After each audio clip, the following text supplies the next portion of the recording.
Hi everyone, welcome to Suman TV. ఈ రోజుల్లో మనం తరచుగా వింటుంటాం హై రిస్క్ ప్రెగ్నెన్సీ అని. అసలు హై రిస్క్ ప్రెగ్నెన్సీ అంటే ఏమిటి, ఎలాంటి మహిళలపై ఈ ప్రభావం చూపిస్తుంది, గర్భధారణ సమయంలో తల్లి బిడ్డ ఎలాంటి జాగ్రత్తలు తీసుకోవాల్సిన అవసరం ఉంది అనే విషయాలను మనతో మాట్లాడడానికి మెడికవర్ హాస్పిటల్స్ ప్రముఖ గైనకాలజిస్ట్ డాక్టర్ నయన మనతో ఉన్నారు. మేడంతో మాట్లాడి చూద్దాం. మేడం నమస్తే. నమస్తే. హై రిస్క్ ప్రెగ్నెన్సీ అంటే ఏమిటి అసలు? హై రిస్క్ ప్రెగ్నెన్సీ అంటే గర్భధారణ స్త్రీకి కానీ కడుపులో పెరుగుతున్న బిడ్డకు కానీ నార్మల్గా కన్నా కొంచెం అధికంగా రిస్క్ ఉండే ఛాన్సెస్ ఉంటుంది అండ్ అధిక సమస్యలు వచ్చే ఛాన్సెస్ ఉంటాయి. దాన్ని మనం హై రిస్క్ ప్రెగ్నెన్సీ అని అంటాం. సో ఇది ఎలాంటి మహిళలపై ఎక్కువ ప్రభావం చూపిస్తుంది, అసలు ఎందుకు వస్తుంది? తరచుగా ఈ కాలంలో మనం హై రిస్క్ ప్రెగ్నెన్సీ అని చాలా ఎక్కువగా వింటున్నాం. హై రిస్క్ ప్రెగ్నెన్సీ చాలా ఎక్కువగా వచ్చేది ఫస్ట్ ఏజ్ ఫ్యాక్టర్. ఓకే. ఈ తరం జీవన శైలిలో చాలా మంది ఫీమేల్స్ సెల్ఫ్ ఇండిపెండెంట్ కావడం కానీ సెల్ఫ్ సఫిషియెంట్గా ఉండడం కానీ ఇలాంటివన్నీ వాటి వల్ల they are postponing their pregnancies. వాళ్ళు 30 సంవత్సరాలు కానీ 35 సంవత్సరాల తర్వాత కానీ పిల్లల్ని కనడం, వాళ్ళ ఫస్ట్ బేబీని కనడం అనేది స్టార్ట్ చేస్తున్నారు. సో అలాంటప్పుడు 35 ఇయర్స్ లోపు వాళ్ళ ఎగ్ క్వాలిటీ అని తగ్గిపోవడం కానీ, వాళ్ళకి ముందుగానే ప్రీ ఎగ్జిస్టింగ్ మెడికల్ డిజార్డర్స్ ఉండడం కానీ లైక్ థైరాయిడ్ కానీ, ఒబెసిటీ, పీసీఓఎస్, బీపీ, షుగర్, వాళ్ళకి ప్రెగ్నెన్సీ కన్నా ముందుగానే ఎగ్జిస్టింగ్ మెడికల్ ప్రాబ్లమ్స్ ఉండడం వల్ల ప్రెగ్నెన్సీ ఇంకొంచెం రిస్క్ ని యాడ్ చేస్తుంది వాళ్ళకి. సో దానివల్ల బిడ్డ ఎదుగుదల అండ్ ఆల్సో తల్లికి కొంచెం సమస్యలు ఉంటాయి. ఈ ప్రెగ్నెన్సీ హై రిస్క్ ప్రెగ్నెన్సీస్ లో అధిక స్పెషల్ కేర్ అవసరం, మదర్ కి అండ్ బేబీకి, అండ్ ఎక్కువ మానిటరింగ్, క్లోజ్ మానిటరింగ్ అనేది అవసరం to have a best outcome mother కి అండ్ బేబీకి. మనం చూసుకుంటే ఇప్పుడు చిన్న వయసు ఉన్న మహిళలకే ఎక్కువగా హై రిస్క్ ప్రెగ్నెన్సీ సమస్య వస్తుంది, ఎందుకంటారు? సో ఏజ్ ఫ్యాక్టర్ అనే కాకుండా నేను చెప్పినట్టు age factor advanced maternal age 30-35 and young పిల్లలు అని అంటే the people who are getting pregnancies at 19, 18, 20 వీళ్ళల్లో కూడా కన్సీవ్ చూస్తున్నాం మనం. సో వీళ్ళలో ఏంటంటే వాళ్ళ బాడీ ఫిజికల్ గా అంత మెచ్యూర్ అవ్వదు. అలా మెచ్యూర్ అవ్వక ముందే ఆల్రెడీ న్యూట్రిషనల్ లోపాలతో వాళ్ళు కన్సీవ్ అవ్వడం వల్ల వాళ్ళకి డెలివరీలో కానీ ఇబ్బంది పడుతున్నారు. లో బర్త్ వెయిట్ బేబీస్ పుడుతున్నారు వాళ్ళకి, అండ్ అనీమియా ఉండడం కానీ, న్యూట్రిషనల్ డెఫిషియన్సీస్ ఉండడం వల్ల వాళ్ళకి కూడా బీపీ వచ్చే ఛాన్సెస్ ఉండడం, ప్లసెంటా కొంచెం మంచిగా డెవలప్ అవ్వకుండా ఉండడం, ప్లసెంటా అంటే మాయా అంటాం, అది సరిగ్గా డెవలప్మెంట్ అవ్వకుండా ఉండడం కానీ, ప్రీటర్మ్ డెలివరీస్ అంటే నెలలు నిండక ముందే బేబీని డెలివరీ అవ్వడం కానీ, ఇలాంటి సమస్యలు వాళ్ళలో ఎక్కువ ఉంటున్నాయి. అండ్ ఈ 20-25 ఇయర్స్ లో కానీ వాళ్ళలో ఎక్కువ చూసుకుంటే ప్రెగ్నెన్సీ వచ్చిన తర్వాత ముందే ప్రాబ్లమ్స్ ఉండడం కాకుండా ప్రెగ్నెన్సీలో వచ్చే ప్రాబ్లమ్స్, ప్రెగ్నెన్సీలో కూడా చాలా మందికి బీపీ వచ్చింది, షుగర్ వచ్చింది, థైరాయిడ్ వచ్చింది, నాకు ప్రెగ్నెన్సీలో ఉంది, ప్రెగ్నెన్సీ ముందు లేకుండా అనేసి అంటుంటారు. సో ప్రెగ్నెన్సీ ఇండ్యూస్డ్ డిసీజెస్ అంటారు, అంటే ప్రెగ్నెన్సీ వల్ల వాళ్ళకి వచ్చిన ప్రాబ్లమ్స్ ఇవి. సో ఇవన్నీ ఎక్కువగా చూస్తున్నాం. ఇదంతా మనకి వాళ్ళ జీవన శైలిని బట్టి వాళ్ళ ప్రెగ్నెన్సీస్ ఎఫెక్ట్ అవుతూ ఉన్నాయి. ఓకే. అంటే గర్భధారణ సమయంలో చూసుకుంటే మేడం, బీపీ షుగర్ ఉన్న వాళ్ళు ఎవరైతే ఉంటారో బిడ్డ పైన కానీ తల్లి పైన కానీ ఎలాంటి ప్రభావం చూపిస్తుంది? బీపీ షుగర్ రావడం అంటే ఈ బీపీ షుగర్ కూడా మనం ఇప్పుడు చెప్పినట్టు ప్రీ ఎగ్జిస్టింగ్ గా ఉండడం, అంటే ప్రెగ్నెన్సీ రాకముందే ఉండడం, ప్రెగ్నెన్సీ వచ్చిన తర్వాత ఉండడం, రెండు చాలా డిఫరెంట్ ఎంటిటీస్.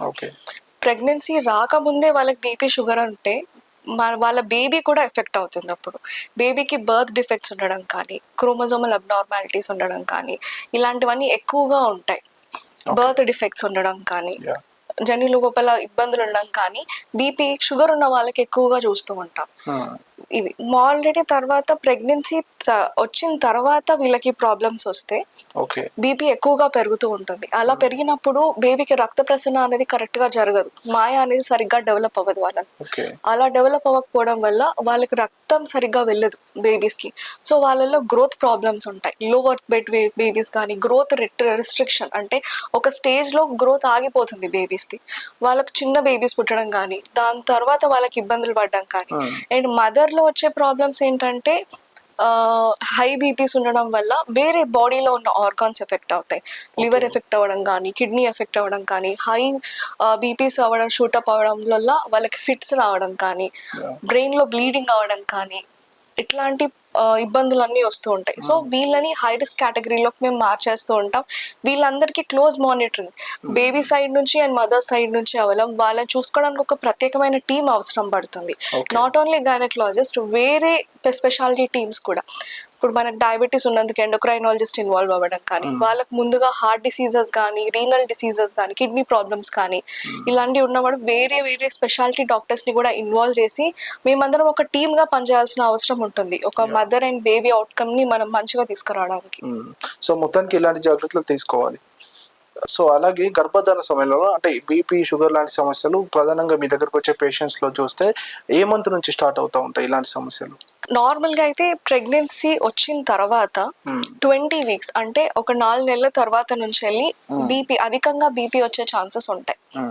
దానికన్నా ముందు కూడా రావచ్చు, కానీ మనం చూసేది మాత్రం 5 నెలల తరబడి నుంచి. అందుకే ప్రతిసారి ప్రెగ్నెంట్ ఉమెన్ హాస్పిటల్ కి విజిట్స్ కోసం వచ్చినప్పుడు, రెగ్యులర్ చెకప్స్ కోసం వచ్చినప్పుడు ఎక్కడైనా మనం హైట్, వెయిట్, ఫస్ట్ బీపీ ఎలా ఉంది, పల్స్ ఎలా ఉంది, దాని తర్వాత తనకి ఏమైనా ఇబ్బందులు ఉన్నాయా, కాళ్ళు ఏమైనా వాపులు ఉన్నాయా, విజన్ ఏమైనా బ్లరింగ్ గా కనబడుతుందా, బీపీస్ ఎంత వరకు వచ్చేస్తున్నాయి తనకి, బేబీ గ్రోత్ ఎట్లా ఉంది, ఉమ్మునీరు ఎట్లా ఉంది, ఇవన్నీ కదలికలు ఎలా ఉన్నాయి, ఇవన్నీ గమనిస్తూ వాళ్ళని ప్రతి ఒక్క స్టెప్ లో స్టెప్ బై స్టెప్ ఇవాల్యుయేట్ చేసుకుంటూ ఉంటాం.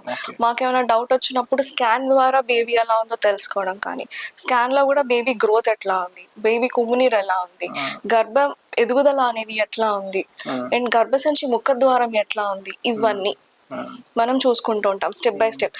అండ్ ఎవ్రీ విజిట్ లో మనము హై రిస్క్ ప్రెగ్నెన్సీ కేటగరైజేషన్ అనేది చేస్తాం.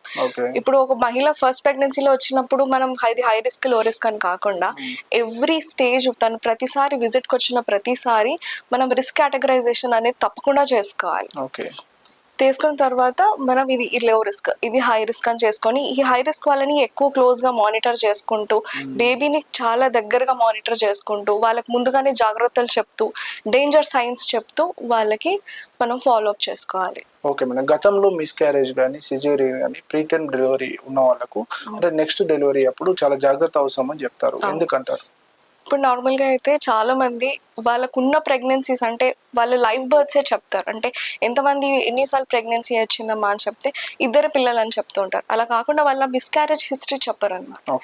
చాలా మట్టుకు వాళ్ళ మిస్క్యారేజ్ హిస్టరీ కూడా అవసరం పడుతుంది. వాళ్ళకి 1, 2, 3 మిస్క్యారేజెస్ అయినప్పుడు అవి ఎందువల్ల అయ్యాయి, దేనికోసం అయ్యాయి అని, మళ్ళీ ఏ గర్భధారణ పీరియడ్ లో అయింది, అంటే ఫస్ట్ చాలా చిన్న నెలల్లో అయిందా, అంటే మొదటి 3 నెలల్లో అయిందా, దాని తర్వాత అయిందా, అది అయినందుకు గల కారణం ఏంటి అనేది. మిస్క్యారేజెస్ అవ్వడం అనేది థైరాయిడ్ లెవెల్స్ ఇబ్బంది ఉన్నా, షుగర్ బీపీస్ ఉన్న వాళ్ళకైనా, ఇన్ఫెక్షన్స్ అయినా కూడా, గర్భసంచి ముఖద్వారం కరెక్ట్ గా వాళ్ళకి వీక్ గా ఉన్నా కూడా, లేదు అంటే గర్భంలో ఏవైనా అబ్నార్మాలిటీస్ ఉన్నా, సెప్టేట్ యూట్రస్ కానీ, లేకపోతే వాళ్ళకి 2 యూట్రస్లు ఉండడం కానీ, ఇలాంటివి కూడా ఉంటాయి. సో ఇలాంటి వాళ్ళకి రిస్క్ అనేది ఎక్కువగా ఉంటుంది. అండ్ వాళ్ళ ఈ హిస్టరీ అనేది వాళ్ళ నెక్స్ట్ ప్రెగ్నెన్సీని ఎలా మేనేజ్ చేయాలో మాకు ఇంకా అడిషనల్ ఐడియా వస్తుంది. సో ఈ మిస్క్యారేజ్ హిస్టరీని వాళ్ళు దాచిపెట్టేస్తూ ఉంటారు, చెప్పరు, అది ఇంపార్టెంట్ కాదనుకుంటారు. But that history is very important. ఎందువల్ల అయింది, నీరు చేయించుకున్నారా, లేదు అనేసి అని అంటే దానంటే అదే అయిందా, ఏ పీరియడ్ లో అయింది, ఇది చాలా ఎఫెక్ట్ చేస్తుంది హిస్టరీని. సో ఇప్పుడు ఈ ప్రెగ్నెన్సీ వచ్చినప్పుడు ఆ ప్రాబ్లం మళ్ళీ రిపీట్ కాకుండా ఉండడానికి ఇంజెక్షన్స్ కానీ, టైమ్లీ స్కాన్స్ కానీ, ఎందుకు అయింది అనేది తొందరగా ఐడెంటిఫై చేసుకోవడం కానీ, ఎర్లీ స్టేజెస్ లో మనం డిటెక్ట్ చేసుకుంటే ముందు ప్రెగ్నెన్సీని మంచిగా ఫాలో అప్ చేసుకోవచ్చు. ప్రీటర్మ్ డెలివరీస్ అంటే ముందు ప్రెగ్నెన్సీలో నాకు 7వ నెలలోనే డెలివరీ అయిపోయింది, కొన్ని రోజులు బేబీ ఎన్ఐసీయూలో ఉన్నారు అంటే 7వ నెలవరీలో నార్మల్ గా డెలివరీ అవ్వదు. ఆ టైంలో ఎందుకైంది, గర్భకోశకి ఏమైనా ఇబ్బంది ఉందా, వీక్ గా ఉంటే ముందుగానే పిల్లలు పుడితే నెక్స్ట్ ప్రెగ్నెన్సీస్ లో గర్భసంచి ముఖద్వారానికి కుట్టు వేసుకోవడం లాంటివని ముందే ప్రికాషన్స్ తీసుకుంటాం అన్నమాట, ఈ ప్రెగ్నెన్సీ సఫీగా చావడానికి. ఓకే మేడం, అంటే చాలా మంది కూడా మేడం స్ట్రెస్ కానీ, ఒబేసిటీ సమస్యతో లేకపోతే నిద్రలేమి సమస్యతో బాధపడే వారికి ఎలాంటి ప్రభావం చూపిస్తుంది ఈ గర్భధారణ సమయంలో? ఈ గర్భధారణ సమయంలో అని కాదు, ఇవి గర్భంకి ముందు కూడా సమస్యలను తీసుకొచ్చే ఛాన్సెస్ ఉన్నాయి. బికాస్ ఈ నిద్రలేనితనం కానీ, ఒబెసిటీని కానీ, క్వాలిటీ ఆఫ్ ఎగ్ని డిస్టర్బ్ చేస్తూ ఉంటాయి.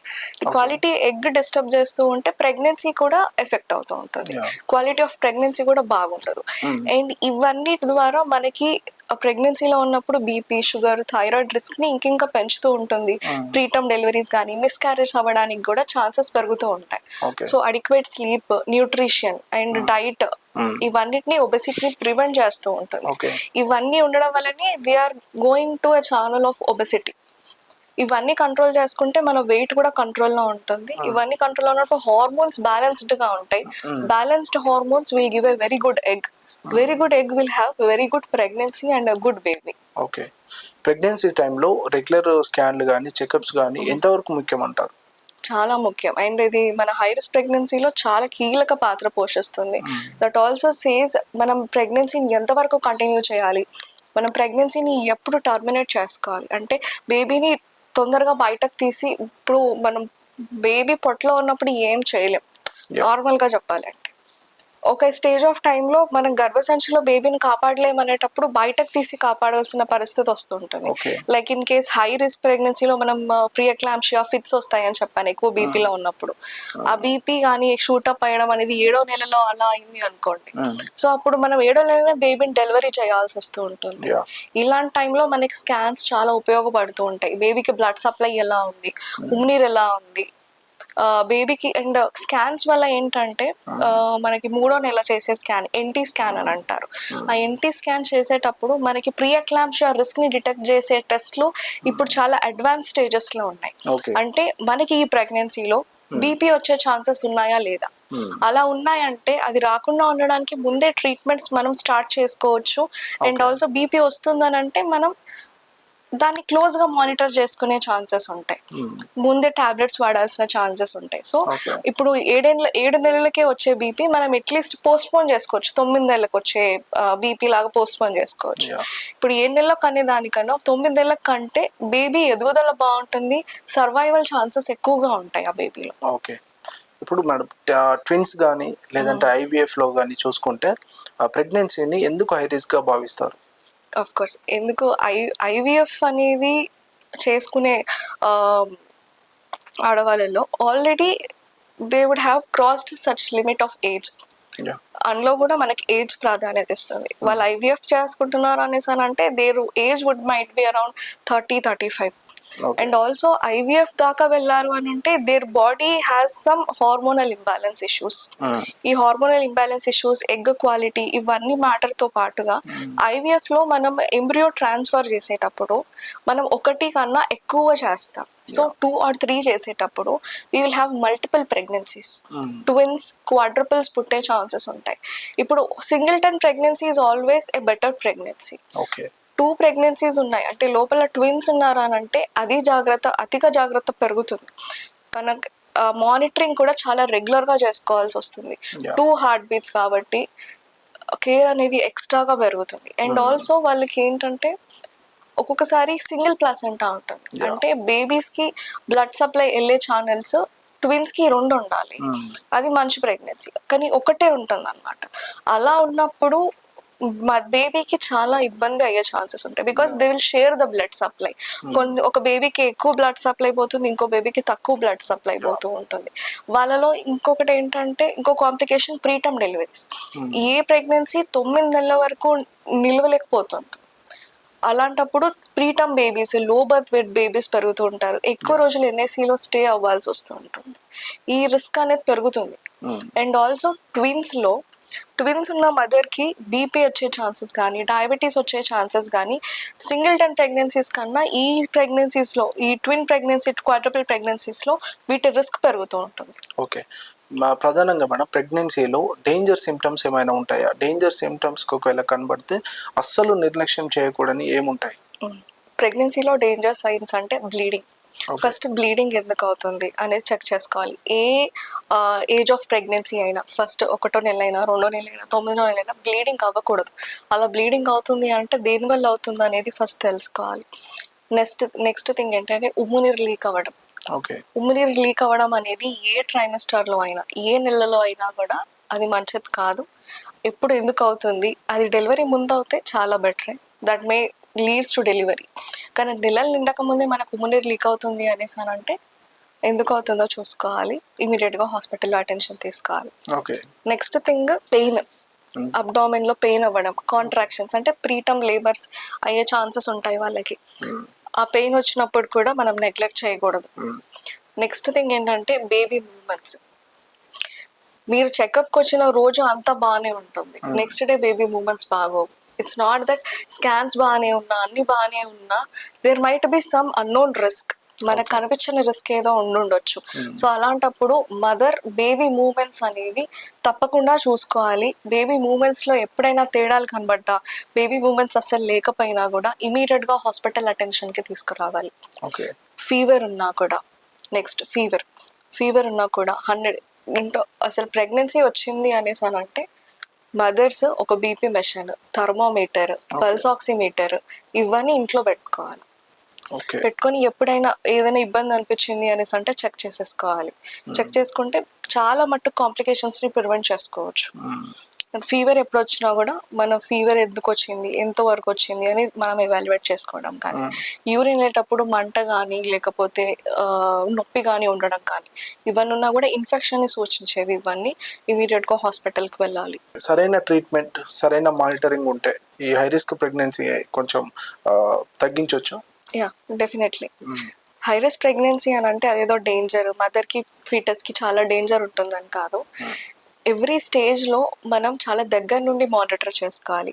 అది mother BP, sugar levels, thyroid levels కానీ, మదర్ వెయిట్ని కానీ, మదర్ సిమ్టమ్స్ని కానీ చూసుకోవడం. ఇంకొక వైపు బేబీని చూసుకోవడం, బేబీ ఎదుగుదల ఎలా ఉంది, ఫ్రీక్వెంట్గా స్కాన్స్ చూసుకోవడం కానీ, బేబీ హార్ట్ బీట్ కానీ, ఉమ్మునీరు కానీ, బేబీ ఎలా డెవలప్ అవుతుంది, స్ట్రక్చరల్గా బేబీ ఎలా ఉంది, మానిటరింగ్ ఎట్లా ఉంది, ఇవన్నీ దగ్గర నుండి చూసుకుంటే స్కాన్స్ కానీ, రెగ్యులర్ యాంటీనేటల్ చెకప్స్ కానీ, స్కాన్ బాగానే ఉందని వాళ్ళు స్కాన్స్ కి రాకపోవడం కానీ, మళ్ళీ రెగ్యులర్ గా చెకప్స్ రాకపోవడం లాంటివి చేస్తుంటారు. అలా కాకుండా కన్సర్న్ టైంలో మీకు చెప్పిన అపాయింట్మెంట్లో మీరు వచ్చి స్కాన్ చేయించుకోవడం కానీ, చెప్పిన అపాయింట్మెంట్లో వచ్చి మీ డాక్టర్ కన్సల్టేషన్స్ తీసుకోవడం కానీ, డాక్టర్స్ చెప్పేవి సరిగ్గా ఫాలో అవ్వడం కానీ, మంచి డైట్ తీసుకోవడం కానీ, అండ్ ఆల్సో బేబీ మూమెంట్స్ ఎట్టి పరిస్థితుల్లో చూసుకోవడం కానీ, మెడిసిన్స్ టైంకి వేసుకోవడం కానీ, ఏమైనా ఇమీడియట్ వార్నింగ్ సైన్స్ ఉంటే ఇమీడియట్గా హాస్పిటల్కి రష్ అవ్వడం కానీ, ఇలాంటివన్నీ చేస్తే most of the high risk pregnancies will land in to healthy baby and healthy mother. Madam, ఈ హై రిస్క్ ప్రెగ్నెన్సీ చూస్తే మేడం ఏదైనా జెనెటిక్స్ కానీ వంశపారంపర్యంగా వచ్చే అవకాశాలు ఉంటాయా? ఆబ్వియస్లీ ఉంటాయి, చాలా మట్టుకు ఉంటాయి. మనం హై రిస్క్ ప్రెగ్నెన్సీస్లో ఆటో ఇమ్యూన్ డిసీజెస్ కూడా చూసుకుంటాం. ఆటో ఇమ్యూన్ డిసీజ్ కానీ, అండ్ ప్రీవియస్ వాళ్ళ ఫ్యామిలీ హిస్టరీలో జని లోపల ఇబ్బందులు ఉన్నా కూడా that will leads into a high risk pregnancy baby పరంగా. అండ్ ఆల్సో క్రోమోజోమల్ అబ్నార్మాలిటీస్ కానీ, అండ్ వాళ్ళ ఫ్యామిలీలో హీమోఫీలియస్ కానీ, రక్త సంబంధిత ఏమైనా ప్రాబ్లం ఉన్నా కూడా, లేకపోతే లివర్ ఆర్ కిడ్నీ ఇష్యూస్ ఏమైనా ఉన్నా కూడా అవి జెనెటికల్గా బేబీ మీద ఇంపోజ్ అయ్యే ఛాన్సెస్ తప్పకుండా ఉంటాయి. అండ్ అవి ముందుగా మనం స్కాన్స్ ద్వారా తెలుసుకోవచ్చు.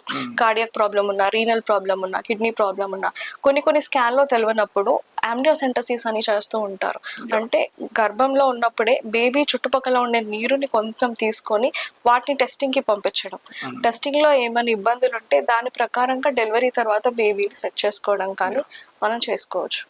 మీ దగ్గరకు వచ్చే పేషెంట్లు ఎక్కువ ఎలాంటి ప్రాబ్లమ్స్ వస్తూ ఉంటారు? మోస్ట్లీ హై రిస్క్ పేషెంట్స్ వస్తూ ఉంటారు. దాంట్లో కూడా బీపీ ఎక్కువ అవడం కానీ, ఫిట్స్ ఆల్రెడీ వచ్చేసిన పేషెంట్స్ కానీ. అండ్ మా హాస్పిటల్ ఒక టెరిషరీ కేర్ సెంటర్ కాబట్టి చుట్టుపక్కల ఉన్న గ్రామం నుంచి వెళ్ళి పోస్ట్ ఆపరేటివ్ కాంప్లికేషన్స్తో వస్తూ ఉంటారు. దాని తర్వాత బీపీస్తో కానీ, హార్ట్ డిసీజెస్తో ఉన్న కానీ పేషెంట్స్తో కానీ, గైనకలాజికల్ ప్రాబ్లమ్స్తో కానీ, కాంప్లెక్స్ సర్జరీస్ చేయడం, గైనకలాజికల్ సర్జరీస్ చేయడం కానీ. బికాస్ ఈ టెరిషరీ కేర్ సెంటర్లో we have multi disciplinary care, ప్రతి మల్టీ స్పెషాలిటీ ఉంది కాబట్టి we work as a team here. So that will help for the better patient prognosis. Yeah madam, finally మా Suman TV ప్రేక్షకులకి మీ దగ్గరకు వచ్చే పేషెంట్స్కి ఏం చెప్పాలనుకుంటున్నారు? ఫస్ట్, ఈ హై రిస్క్ ప్రెగ్నెన్సీస్ని ప్రివెంట్ చేయడానికి ఇంపార్టెంట్గా కావాల్సింది ప్రీ ప్రెగ్నెన్సీ కౌన్సిలింగ్ అంటారు. అంటే ప్రెగ్నెన్సీ రావడానికి ముందే ఒక డాక్టర్ దగ్గరికి వెళ్ళి నేను ప్రెగ్నెంట్ అవ్వాలని అనుకుంటున్నాను, ఏం జాగ్రత్తలు తీసుకోవాలి, నాకు ఇబ్బందులు ఉన్నాయని తెలిస్తే ఆ వచ్చే ప్రెగ్నెన్సీని హై రిస్క్గా కాకుండా లో రిస్క్కి టర్న్ చేసే ఛాన్సెస్ చాలా ఉంటాయి. సో ముందుగా ప్రెగ్నెన్సీని ప్లాన్ చేసుకునే ప్రతి ఒక్క అమ్మాయి ఫస్ట్ వెళ్ళి డాక్టర్ని కలిసి we are going to plan a pregnancy అని చెప్పుకుంటే we can discuss what issues will come.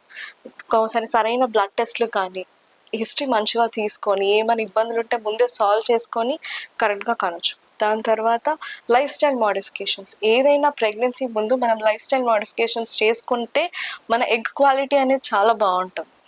కరెక్ట్గా డైట్ తీసుకోవడం కానీ, రెగ్యులర్గా ఎక్సర్సైజ్ చేసుకోవడం కానీ, మన వెయిట్ని మేనేజ్ చేసుకోవడం కానీ, స్ట్రెస్ లెవెల్స్ కొంచెం తగ్గించుకోవడం కానీ, ఇలాంటివి తగ్గించుకుంటే మనకి ప్రెగ్నెన్సీలో బీపీ, థైరాయిడ్, షుగర్ లాంటివి రాకుండా మంచి ప్రెగ్నెన్సీస్ని కంటిన్యూ చేసుకోవచ్చు. అండ్ ప్రెగ్నెన్సీస్ వచ్చిన తర్వాత కూడా ఫస్ట్ మీ ప్రెగ్నెన్సీ అని తెలిసిన తర్వాత లేట్ చేయకుండా డాక్టర్ దగ్గరికి వెళ్ళి చూపించుకోవడం అండ్ వేర్ ద ప్రెగ్నెన్సీస్ అని తెలుసుకోవడం కూడా. ప్రెగ్నెన్సీ ఒకసారి గర్భసంచిలో కాకుండా మిగతా అది జాగ్రత్తలో ఉంటుంది అంటే ఫెలోపియన్ ట్యూబ్స్లో కానీ, ముందైన సిజేరియన్ సెక్షన్స్ కార్ మీద కానీ అక్కడ ప్రెగ్నెన్సీ, వాటిని ఎక్టోపిక్ ప్రెగ్నెన్సీస్ అంటారు. ఫస్ట్ రాగానే ఒక ప్రెగ్నెన్సీ రాగానే we will find out that pregnancy అనేది మంచి ఏరియాలోనే ఉందా లేదా, నార్మల్ ప్లేస్లోనే ఉందా లేదా, ఇది ఫస్ట్ డయాగ్నోస్ చేసుకోవాలి. So once you confirm your pregnancy at home, ఇమీడియట్గా హాస్పిటల్కి వచ్చి ఇలా చెప్తే then we will find out where the pregnancy is in healthy area or not. దాని తర్వాత రెగ్యులర్ యాంటీనేటల్ చెకప్స్ కరెక్ట్గా మీకు ఇచ్చే అపాయింట్మెంట్ డేట్కి మీరు చేసుకోవడం అండ్ ఆల్సో రెగ్యులర్గా స్కాన్స్ చేసుకొని బేబీ మానిటరింగ్ చేసుకోవడం.